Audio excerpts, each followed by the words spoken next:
If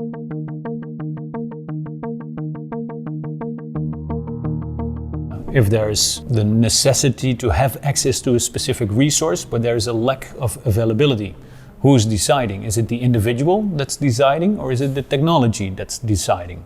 If we believe that the platform or potential algorithms can make these decisions, they cannot.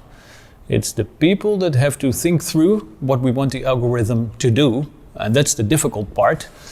We haven't cracked that nut yet, but at least together with the HVA and in the Circulate research, we have come very close to specifically articulating this question and the notion that it is a dilemma, that it is a thin line between positive effect or dark side effects. Human versus algorithmic governance deals with the question of how decisions in a system are made. Are they made by algorithms or are they made by humans? And in many ways, people would probably prefer algorithmic governance. For instance, you could imagine a system where every time a decision needs to be made, the system will send out a message. Are you allowed to have the car at this moment or not?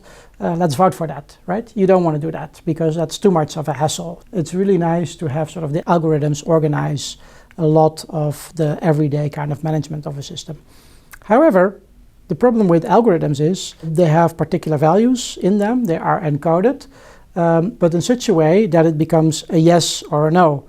There is hardly any room for interpretation, there is no room for exceptions, and there are also no algorithms for things that you didn't foresee that could happen at the moment that you programmed the platform. So somewhere in the system, you should have a way where you can say, okay, now let's stop the algorithms. This is where the humans should come in.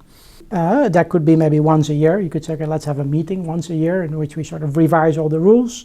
But it could also, in some cases, it could be maybe there are things that you want to vote on a day-to-day or a month-to-month kind of basis. So again, for all the rules that you set in the system, you have to decide, can an algorithm take part of that?